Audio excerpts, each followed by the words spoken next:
Hey, we are starting tonight a little 3-week series called A Credible Witness. And then at the end of that series, we're going to jump right into a 6-week series called Holy Roar, which is a study on worship based on a book by Chris Tomlin. It's going to be good. And then that 6-week series is going to overlap with our church-wide life group experience. And I hope you're going to be joining us for that. Change your schedule, do whatever you need to do to move around some commitments, and jump in with us for those 6 weeks on Wednesday nights, free childcare provided. You cannot drop your kids off and go on a date night. It's against the rules. Against the rules. Hey, I'm going to cover some ground. I don't know how far we're going to get into tonight's message. But in the entire series, by the end of the 3 weeks, this is what I want us, the ground that I want us to cover in the 3 weeks that we're going to be looking at this idea of a credible witness. I'm going to talk some tonight about what multicultural church has felt like for us here at City Life for the last few years. Diversity has always been important to us, but we've brought an intentionality to multicultural church. I'm going to talk about what I mean when I say that. But I want us to talk a little bit about, as a church family, what that's felt like for us over the last few years. I want to give some in this series, some personal observations and conclusions about what I feel like the state of the church in America is in. In one word, I'll just say I think it's in a place of crisis, and I'll tell you why that is. And I think the statistics show that. And then I want to show a scriptural support for multicultural church. I think we're going to get that far tonight.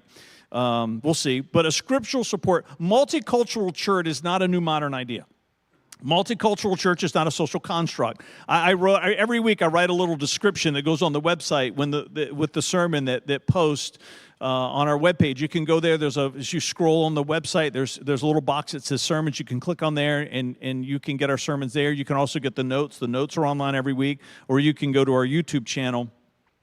But I wrote on the description that the 2 times, right, this world, we know one day is going to come to an end. We talked about that at length in our last series. So if that's unfamiliar to you, you can go back and listen to the story series, and especially the last few weeks. But the 2 times I believe in the history of the world where the church will be the most diverse was at its inception and then in heaven.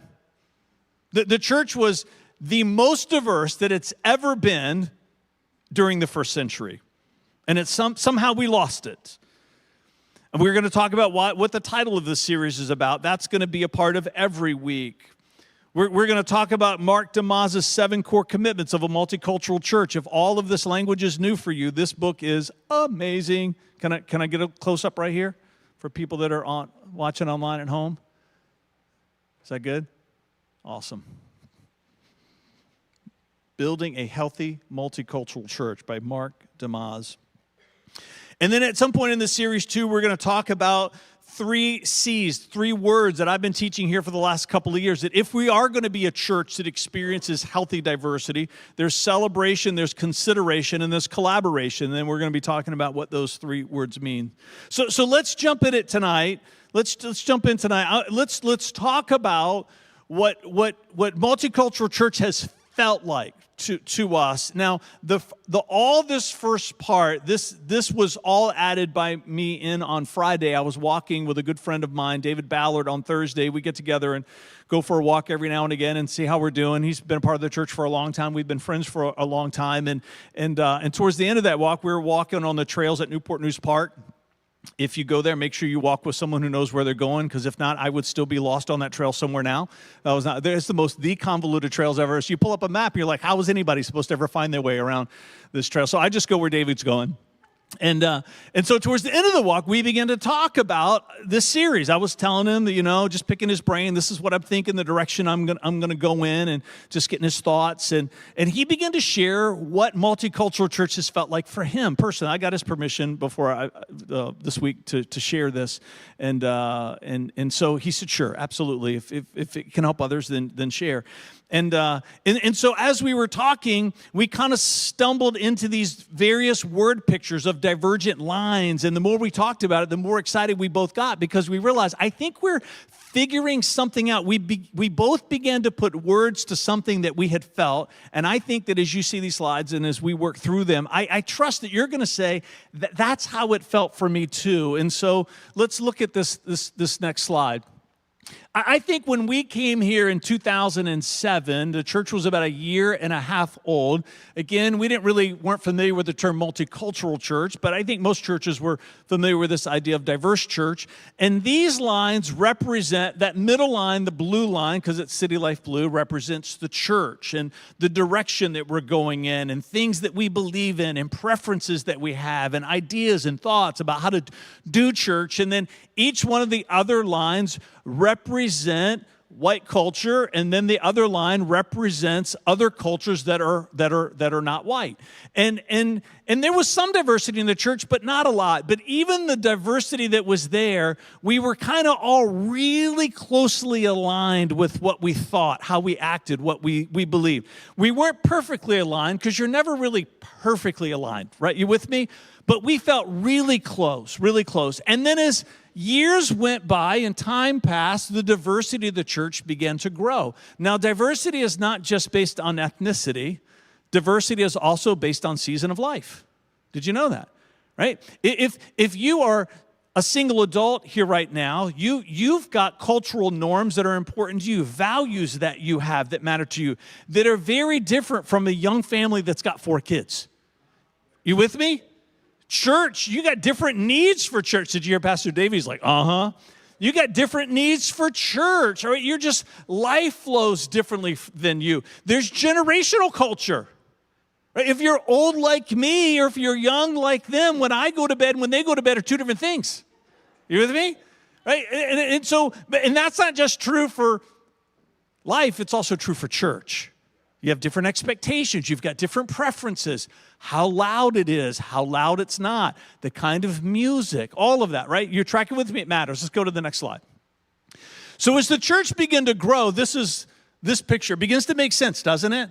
The diversity of the church began to grow, and which we began to realize we were less aligned than we were before. Because the more people that come in as the diversity of the church grows, now you're trying to blend in and mix in all different kinds of preferences and ideas about church and church life. But we still have some sense of moving in the same direction. So those lines for you might represent ethnicity, it might represent gender, it might represent generation, it might represent season of life. Let's go to the next one. Then 2020 happened. Is that picture not? The picture's great, isn't it? I'm onto something here. I think me and David Ballard, we're going to write a book starting on Monday.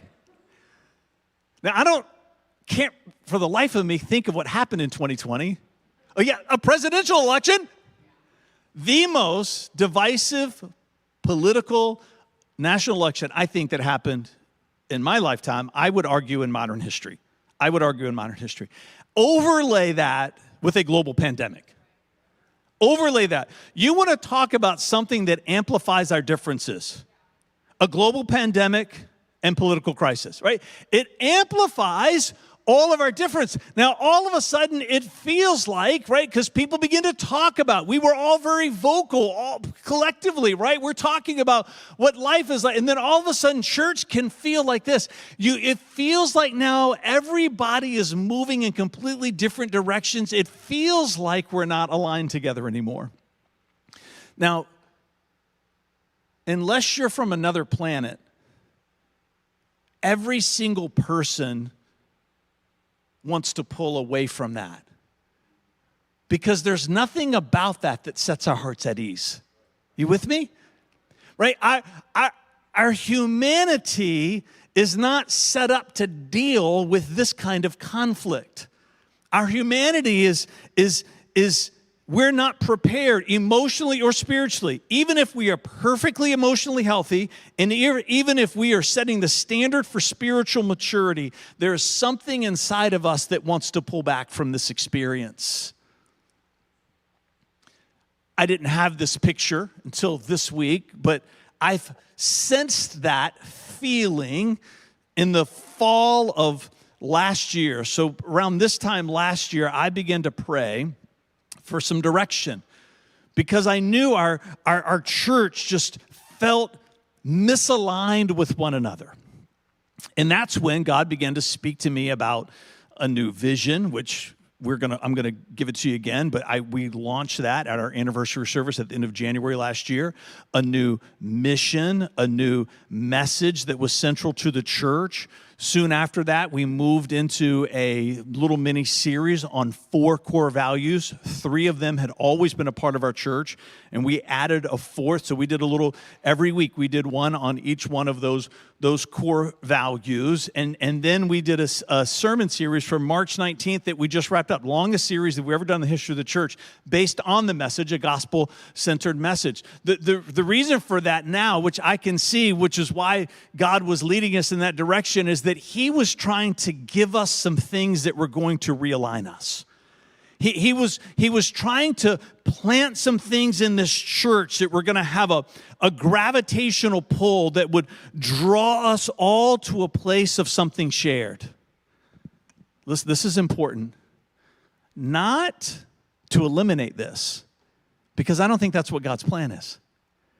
Because many of these differences are important because they are part of who we are. Many of these differences are not supposed to change. What's supposed to change is the reality that we still, in spite of our differences, there are some things that we can come together around.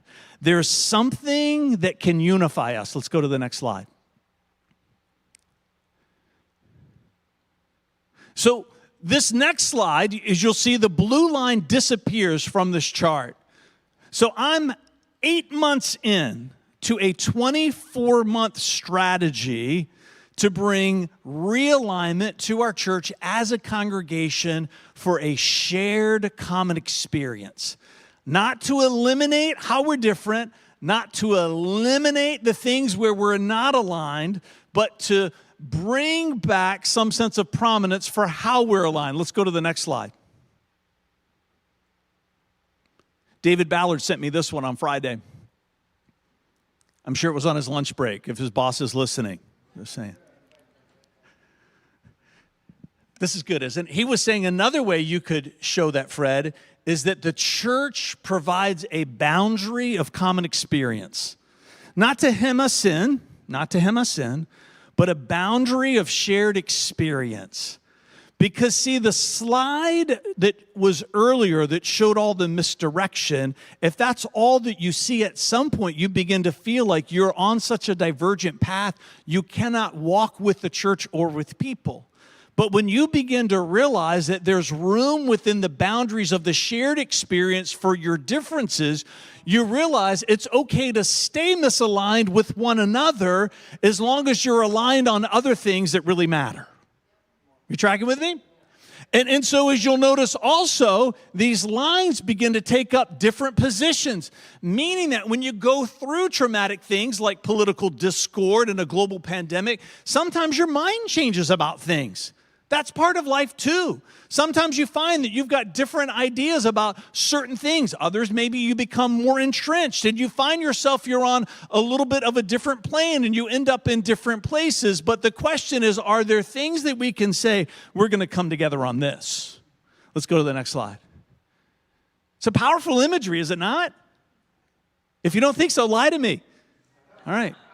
Make me feel good about myself. Our vision and our mission and our message and our values. That's what brings alignment to us as a congregation. There are other things, but these four, no matter how we might find ourselves misaligned here, if we can say we're aligned here, then we can be in community with one another. I think this is part of what it means to be a healthy multicultural church. This is the new vision that we launched, that Jesus is going to be easy to find in our city. Right? We want Jesus to be easy to find in our city. Whatever city in the 757 you call home, or maybe you're traveling a little bit farther and you're from outside. Maybe you're watching online from somewhere and your city is far away from here. You want Jesus to be easy to find in your city. Church is easier to find. Is Jesus easy to find? Is Jesus easy to find? And if Jesus is going to be easy to find, that's why we launched this new mission. Then we got to tell the story of the gospel and live the way of Jesus. If Jesus is going to be easy to find, we've got to tell the story of the gospel. We've got to live the way of Jesus.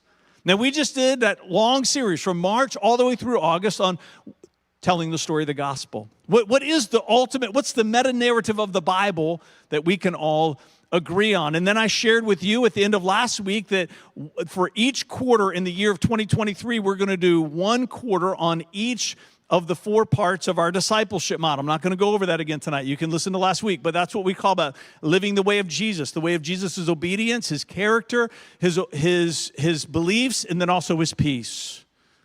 And then our message forever was heaven now, heaven forever. That's still an important part of our church, but our central message now is based on these 4 theological terms: atonement, redemption, justification, and propitiation. I'm at one with God, rescued from myself, just as if I'm perfect, because Jesus paid it all. You should know that statement. You should know that statement because you should be speaking that over your life. If you're a parent, you should be teaching your children that. Say, I'm at one with God, rescued from myself, just as if I'm perfect, because Jesus paid it all. It is the simplest presentation of the gospel message that you will ever find. That's our core message here at the City Life Church. Our values: community, generosity, ministry, and diversity. Easy to find. I think that might be our December series, just praying on Friday. I've been thinking about what's our Christmas story going to be. I think maybe easy to find is going to be a good series for Christmas. What do you think? How Jesus made himself easy to find at his birth. I'm getting excited about it already. We already did the way. We're going to do the story. We're going to we already did the story. We're going to do the way. We're going to give a whole year to that. The message I'm going to think about, that's embedded in the story, but I'm going to see. That might be the mini-series that we do in between the roar, holy roar, and easy to find. And then I've underlined this last one, diversity, because when David and I were talking, David said, it feels like, Fred, over the last few years, you've talked about this one more than the other 3. And I said, we have. I said, by way of intentionality. Because we came in 2007, right? We're going to be celebrating our 17 years this coming January. 17 years. You can clap for that. It's good. 17 years. We spent about 15 of those years talking about generosity, ministry, and community. So sometimes you only, right, it's a zero-sum game. You only have so much time to talk about. You only get 52 weeks out of the year. And so did we make a decision to amp up the volume on diversity? We did, not at the expense of the other 3. That wasn't the goal, but to make it equitable. We've been talking about diversity because we wanted to bring diversity up to the place of value in your heart and ours collectively as the other 3 already were. Does that make sense? If you've ever been in a situation where your marriage was struggling, you go in for marriage counseling, a good marriage counselor, they're going to figure out the most important things that you need to talk about. It doesn't mean that the other things don't matter. It means let's talk about the things that need to get back to a place of healthy where the other parts of your relationship are healthy. So we've been in this place where we've been amplifying our conversation on diversity, not because diversity is more important than the other 3, because we want that to be as important as the other 3. And I think what we're experiencing as a church is we're going to start to level off. And all 4 of these are going to be equally present in our conversation. I think that is a picture, if there was ever a word picture that shows what multicultural church has felt like for us. I feel like we've figured something out. Let's go to the next slide.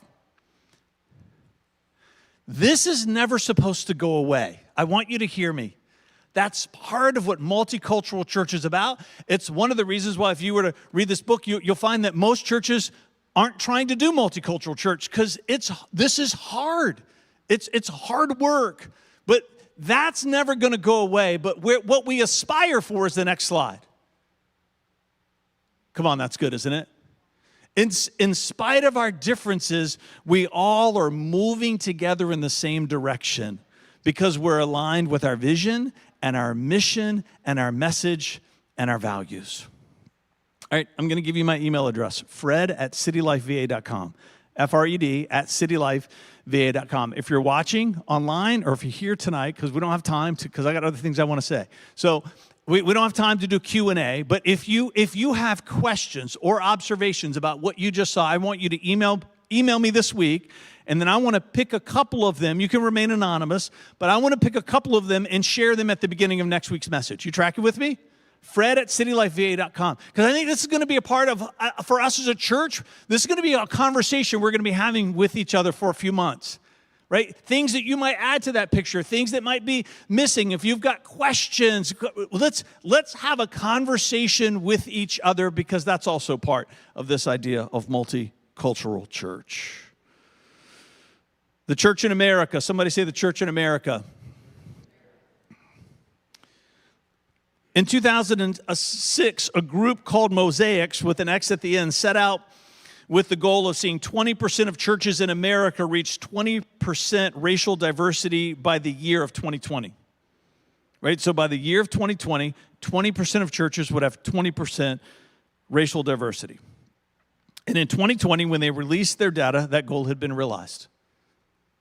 Goal had been realized. First time in the history of the American church where they had crest that 20% mark of diversity in 20% of churches.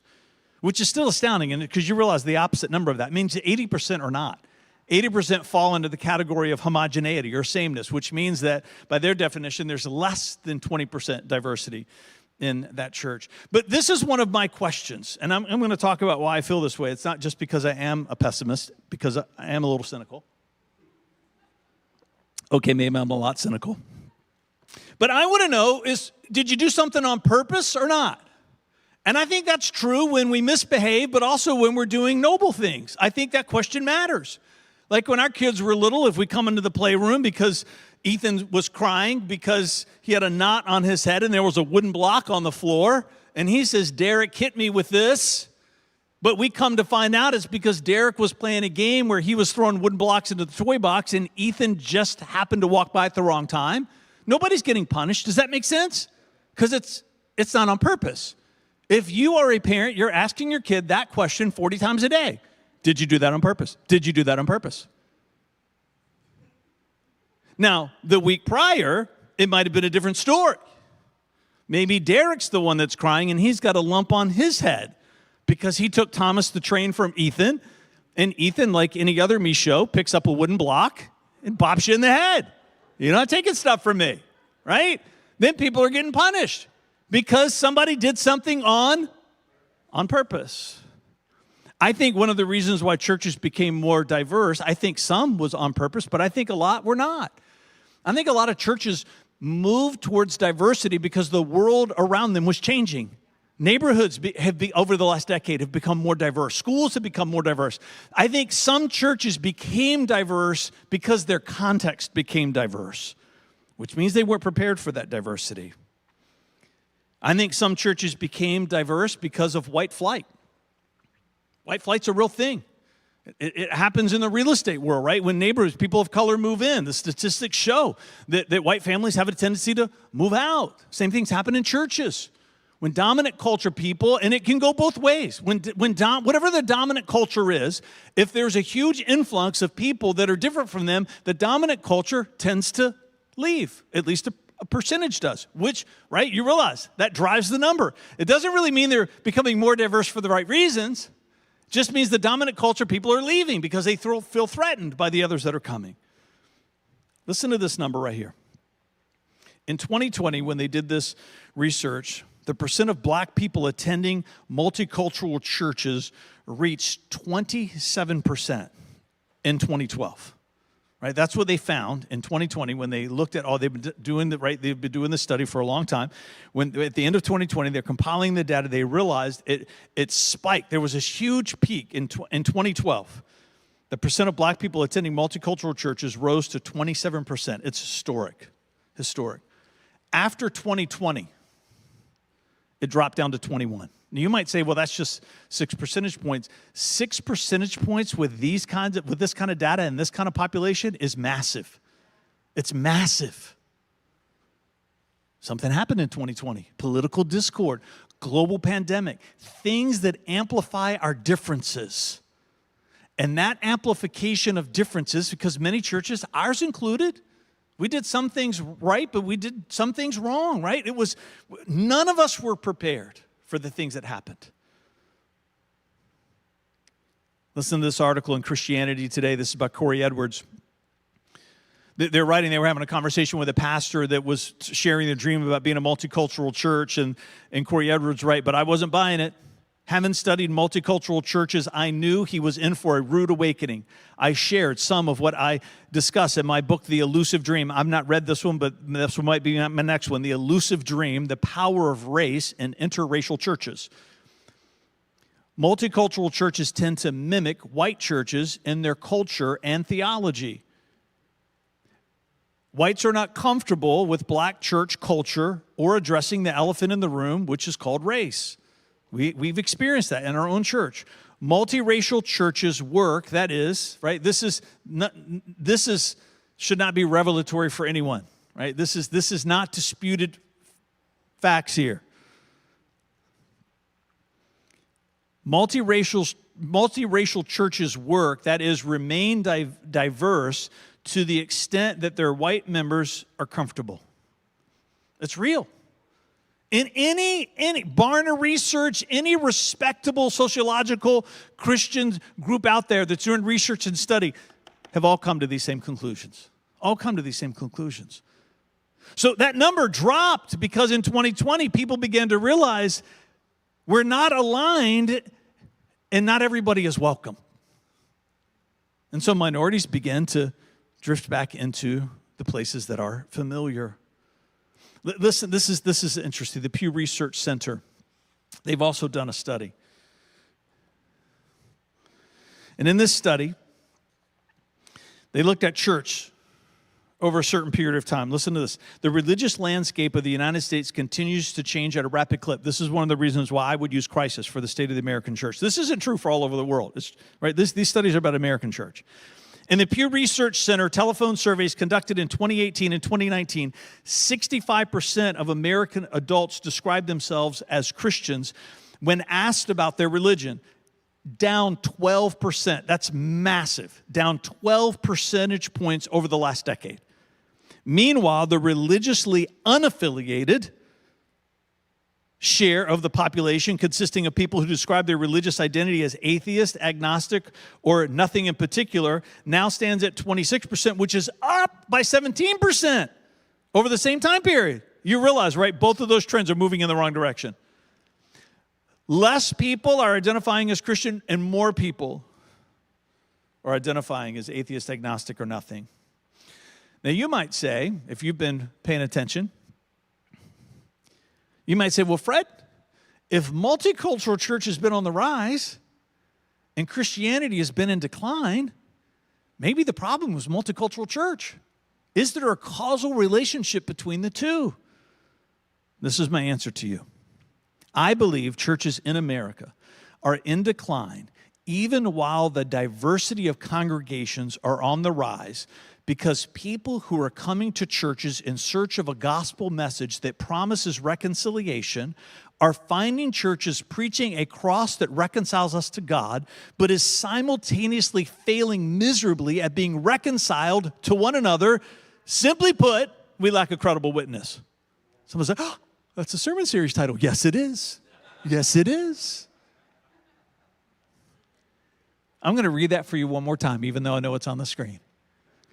I believe churches in America are in decline even while the diversity of congregations are on the rise, because people who are coming to churches in search of a gospel message that promises reconciliation are finding churches preaching a cross that reconciles us to God, but is simultaneously failing miserably at being reconciled to one another. Simply put, we lack a credible. The problem is not with multicultural church. The problem is not with diversity. The problem is, in the same way that we celebrate being reconciled to God, we're not celebrating the opportunity that we have to be reconciled to each other. What if God was waiting for you to be perfectly aligned with Him before He was willing to reconcile you to Himself? You know how many people throughout history would be reconciled? Yeah, that's 0. Thank you, Christina.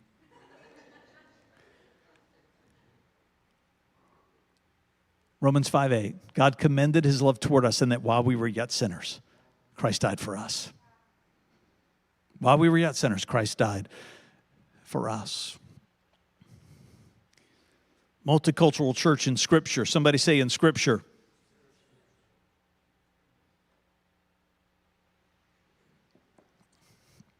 Ephesians 3, verses 1 through 6 reads this way. I'm going to read it out of the New American Standard. It says, "For this reason, I, Paul, the prisoner of Christ Jesus, for the sake of you Gentiles." Gentile is biblical language for everybody that's not Jewish. Right? So it's every other race, every other ethnicity. "Prisoner of Christ Jesus, for the sake of you Gentiles, if indeed you have heard of the administration of God's grace." Now, this is important. The language does not mean God's grace in the sense that it exists. It means that how God's grace will manifest itself in the world. How will God's grace be used? "Which was given to me for you." This is Paul writing to non-Jewish people. "That by revelation there was made known to me the mystery, as I wrote before briefly." By referring to this, when you read, you can understand my insight into the mystery of Christ, which in other generations was not made known to mankind, as it has now been revealed to his holy apostles and prophets in the Spirit. To be specific, that the Gentiles, he's defining the mystery. To be specific, that the Gentiles are fellow heirs and fellow members of the body. That means God's family. And fellow partakers of the promise in Christ Jesus through the gospel. To Jewish people, this was blasphemous. You could not be in God's family unless you were Jewish. Now, there was a way for people to convert to Judaism, but you had to pass through Judaism to get there. The idea of people being a part of the family of God who were non-Jewish, or at least who were not willing to convert to Judaism, for them was blasphemous talk. It's one of the reasons why he talks about in this book, when you go through Paul's life, one of the reasons why he was often in trouble or in prison is he got accused for bringing non-Jewish people to synagogues or preaching that through Christ all people can be born into God's family. His contemporaries did not like it. This mystery is not talking about us being reconciled to God. He talks about that in other places, in his epistles and in his letters, but that's not what he talks about here. Mark DeyMaz goes into great detail, breaks this down. It's so good. This mystery that he's talking about is that the administration of the grace of God is not just for us to be reconciled to God. It's so that we can be reconciled to one another. Not perfectly aligned with each other, because you and I are never going to be perfectly aligned with God, but we should be reconciled to each other. There's enough for us to share, to walk together, in spite of our differences. Have you ever noticed that if you take a step back from the book of Ephesians, then Paul just takes off? And it's all about unity. Unity is not sameness or homogeneity. Unity is harmony. True biblical unity is the harmonization of differences. It's not the elimination of differences, it's the harmonizing of differences. And what harmonizes differences is something that we will find that can align us. Chapter 4, he talks about unity in the church. Chapter 5, he doubles down on the message. He talks about unity in the home. He talks about the health of the home. He talks about husbands and wives and children. And then in 6, you know what he does? He talks about spiritual warfare. Why? Why? Because if you buy into the mystery of Christ, that the administration of grace is for the reconciliation of people, and if you begin to put that to work in the church, and you begin to put that to work in your home, you might as well just look out, because the devil is coming for you. Why is he coming for you? The devil knows the credibility of our message cannot be overcome. The devil is defenseless against truth.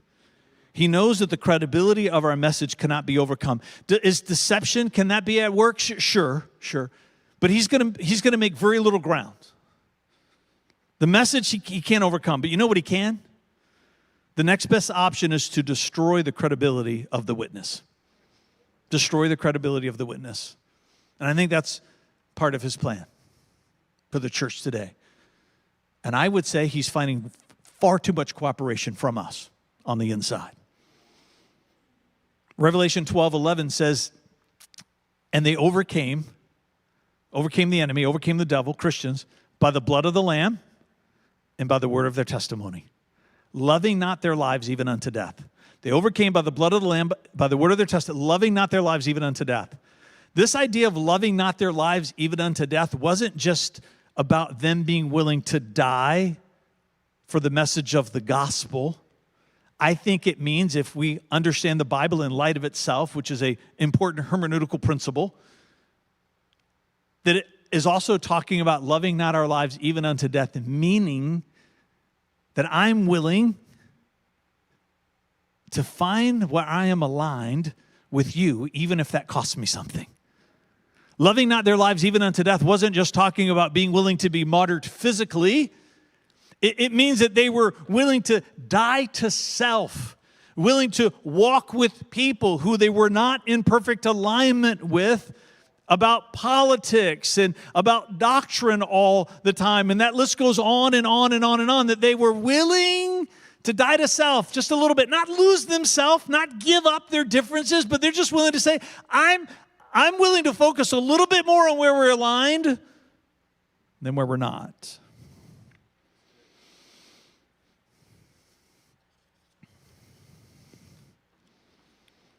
I'm not going to read these excerpts. You get this book. If you want this book, you can't afford this book, you let me know, I'll buy you this book. But you can't have this one. This one's mine. Don't make me hit in the head with a wooden block. You know what I mean? I'm just saying. Those boys learned that from somebody. God help us. Revelation 2:2-4. This is so good.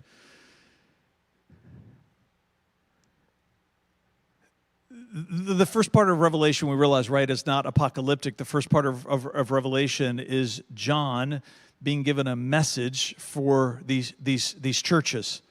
And these are the churches over which we now know he was a bishop. He had a leadership, he had spiritual leadership over these different houses of worship in these different cities. And so this one is what God was giving to John as he was in prison on the island of Patmos, that he wrote to the church of Ephesus. I know your deeds and your labor and perseverance, and that you cannot tolerate evil people. And then you have put those who call themselves apostles to the test, and they are not. And you found them to be false. And you have perseverance, and have endured on account of my name, and have not become weary. Here it comes. Many, if you've been around church, you know what's coming. But I have this against you, that you have left your first love. Now, I've always heard this taught my whole life, that first love as by way of priority, the most important love. But as Mark DeyMaz talks about here, is you study the original language, this idea of first love is not one of priority. It means a love that you had at the beginning. So good. He's saying, the thing that I have against you is that love that you had as a church when you first started, you lost it. And we know what that love is because we have a letter from Paul to the church of Ephesus talking about how they were a church that was known for loving one another. People who were different than they were. People who had different political backgrounds and different ethnic backgrounds and different seasons of life, different vocations, different views about government and the world, right? There was something about that church of Ephesus. They walked in the revelation of the mystery of Christ. The mystery that the cross does not just reconcile us to God, but it reconciles us to one another. I'm going to invite the worship team to come back up.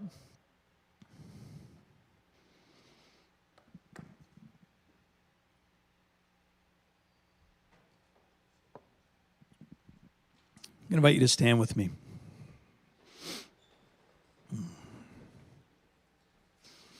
I want Jesus to be easy to find in my city. There's going to come a day for me, and there's going to come a day for you where this life comes to an end. It's going to be over. God's assigned to us each a certain number of days.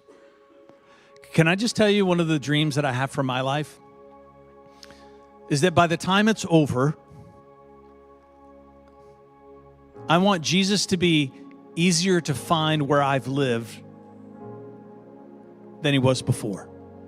Places that I've walked, places where I live, places where I work. Was Jesus easier to find when my life is over than it was before I got there? And what I'm asking you to do is, will you join me in that same dream, not just for your life, but could we come together and say, let's dream it with each other? That as we look out into the world, the places that we're going to go, the places that we're going to pass through, can we just for this moment, I mean, our vision needs to continue to be that Jesus is going to be easy to find in our city because this is where we are. But can we just for this moment just agree together that let's just drop our city for a moment. We just want Jesus to be easier to find. We want him to be easier to find. And can I just tell you, I'm convinced, I'm giving my life's work to it, that he's going to be a lot easier to find when the world out there that needs to know him finds a credible witness in those that are preaching the message. See, we can tell the story of the gospel all we want, but are we living the way of Jesus? Is the life that they observe in alignment with the message that we're proclaiming? And I don't think the message of the gospel is complete unless it says the cross reconciles me to God, and it makes a way for lives that seem irreconcilable to become reconciled. For lives that seem irreconcilable to become reconciled. It does not displace our differences. It just gives us a common path to walk down together. Father, I pray for us tonight. I pray for the City Life Church. We know, God, that when vision is laid down, that sometimes people realize, I'm not sure I can be a part of that.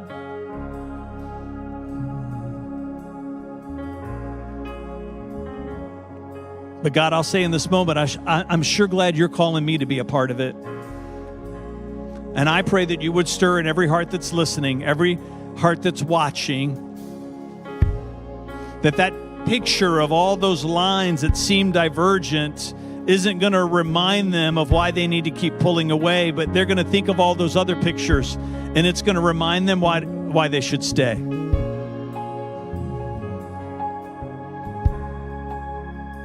That there's a path, that there's a vision and a mission and a message and values, that we can come together in spite of how different we might be, in spite of how different that we might think.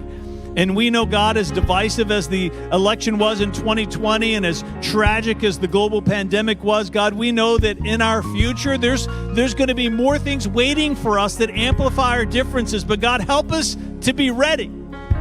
Help us to be more prepared for the next one than we were for the last one. A clear path, a clear line that binds us together. In Jesus' name, come on, let's worship.